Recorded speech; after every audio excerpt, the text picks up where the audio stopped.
I got in my car to go pick up my little sister from her friend's house. It's about 8 minutes away.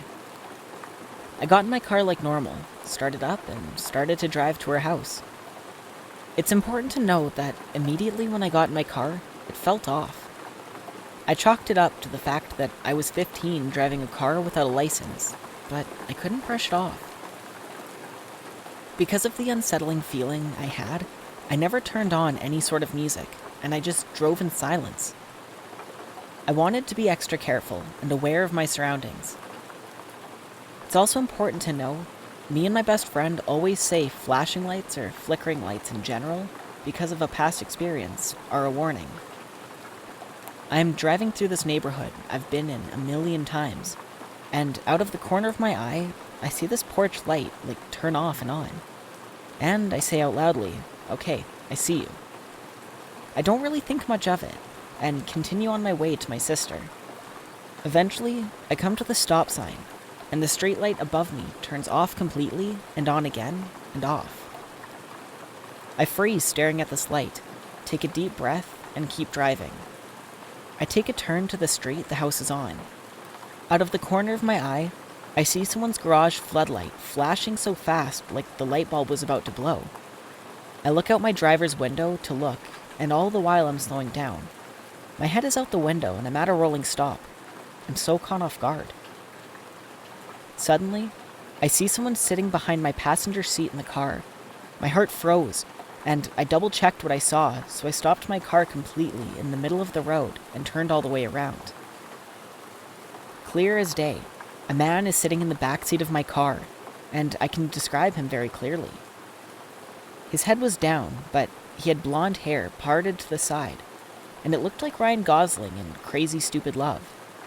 His arm was resting on the armrest of the door. I can't remember his clothes, just that his eyes were so sunken in. His whole face, in fact. He had a really long and pointy nose, as well as bushy eyebrows. He was very, very tall, because his knees were up so high, they were basically at his chest, and he didn't say anything, but I could see his chest rise and fall. He was there, and I could see every detail of him. There was no way it was my imagination. And I looked at him for what felt like hours, when it was probably only 15 seconds at most. And suddenly, he was gone. I didn't see him float away or anything. It's just like he wasn't there anymore. I parked my car in the middle of the street and got out and looked outside and inside my car for someone. I was so confused and convinced a living, breathing man was just in my car. The worst thing was the way he made me feel. I've seen ghosts before, and from all of my experiences, they didn't acknowledge me or give off bad energy, but he did. When I looked at him and time froze, I felt like I was in danger.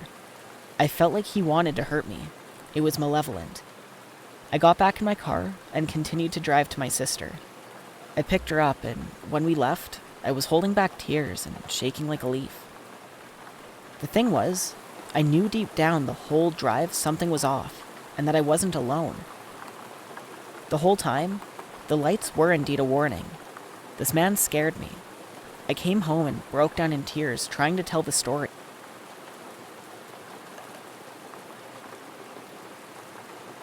My very first experience happened when I was 7, and we just moved into a small farmhouse in New Hampton, New York. The house still stands, albeit in disrepair, but it's there. When we moved in, it was a series of spiderwebs, dirty floors, with the attic full of stuff they didn't want.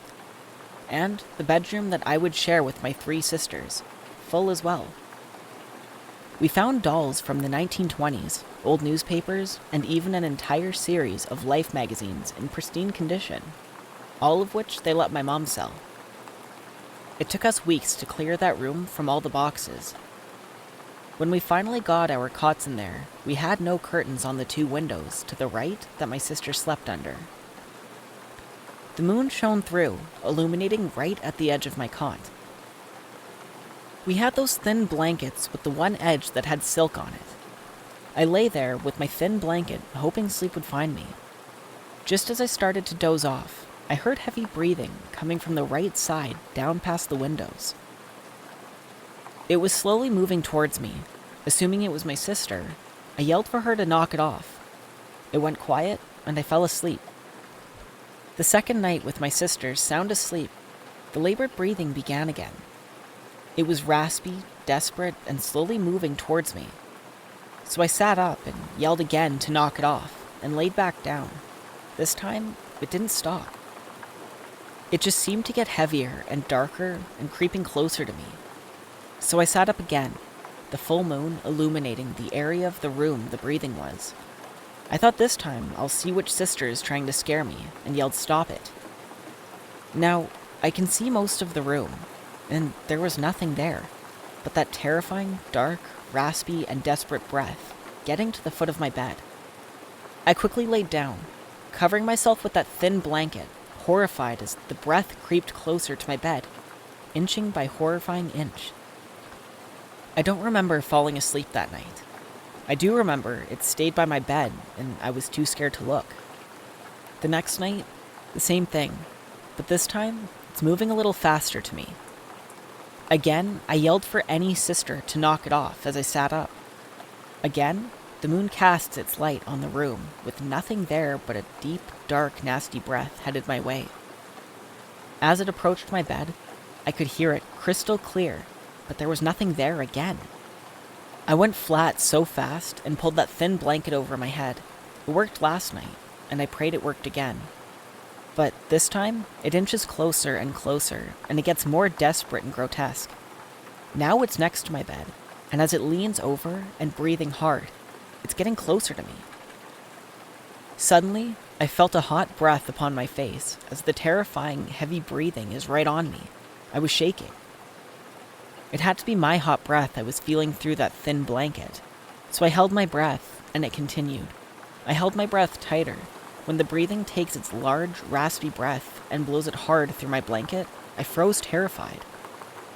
I figured this has to be my sister, because I held my breath. It happens again. So as fast as I could, I whipped my blanket down to see what was hovering over me. The room was illuminated perfectly, but there's still nothing there. Then all of a sudden, right in front of my face, a hot, raspy, heavy breath blows in my face again, with nothing attached to it. I screamed in horror, running as fast as I could. It was hard for my family to calm me down, but I know what I experienced was real and terrifying. In the 5-6 years we lived in that rental, I never went back to that room. Not once. I wouldn't cross the threshold. It was shortly after my experience, we found out the old man living there alone, for years after his wife passed away, died in that room, amongst his hoard of boxes. Not one of my sisters had that experience. I never had it again, and I avoided that room like the plague.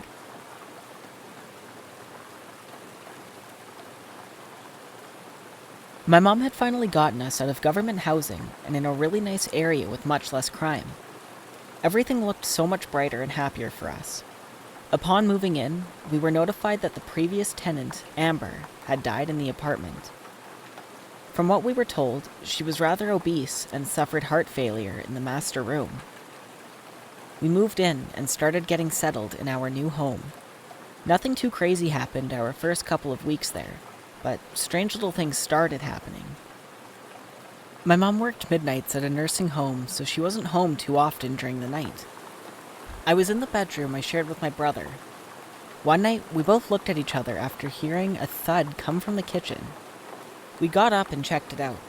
There was a picture hung right in the doorway of the kitchen, now on the floor. We both kind of just shrugged it off and continued with our night. Then, one day, we were getting ready for a family gathering at my grandparents' house. We all got ready and started getting into my mom's car. My mom realized she had forgotten something and asked if one of us could go grab it. Of course, being the youngest, it was pinned on me. I walked into the apartment, and as I walked past the kitchen, the freezer door was open. It freaked me out a little bit, but I closed it thinking someone just left it open. We all went to the family gathering, and when we got back home, it was open again. I was blamed since I was the last one in there, and no one believed me, even when I explained that it had happened previously. Some time passed, and small things kept happening, like lights being shut off randomly, gibberish being typed in my mom's Google search bar, the closet doors being opened when we swore they weren't, and weird little things like that. Then there were the major incidents. As I stated before, I shared a room with my brother. We always kept the door open. One night, we were getting ready for bed. As I was watching him play GTA 4, suddenly our bedroom door shut so loud, we both jumped. We looked at each other, and I swear we could hear each other's heartbeat. We started calling out for our mom, and we even called out at her sister's name a couple of times, but with no answer. Our mom opens the door and walks in and asks us what the hell just happened and why we slammed our door so loud. We both pleaded to her that it was not us. We asked her if maybe our sister did it, and we walked into her room to see her listening to music on her little iPod Shuffle. From that day, we were all on edge in that apartment, and all the small things started to add up. These next few instances were the most paranormal. After so many things happened, we all started sleeping in one room together. I woke up one morning, and my mom asked me if I could grab the chapstick from her purse. It was next to the closet in the living room. So I got up and made my way to the closet, next to the apartment door. I looked around, and the blinds were completely twisted open, even though we always made sure they were closed the night before. I look back over at her purse, sitting in the ground next to the completely closed and latched closet door. I go in her purse, and I start moving things around, and I remember as soon as I saw the little tube of chapstick and comprehended what it was, the closet door flew open and hit me in its way open. I screamed and ran so loud and so fast back to my mom. One day, my brother and his friend were over, and we were all watching Sweet Life of Zack and Cody. And a picture frame in the living room flew off the wall and hit my brother in the head. My mom one night put a butter knife through the bedroom's door frame to see if it would open during the night. And sure as hell, we woke up to the door half opened and the butter knife on the carpet. My mom got to the point where she just begged our landlord if she could have the next open apartment. And a couple months later, we moved up one building. I still remember it all very clearly. All the times I felt like I was being watched playing with Legos.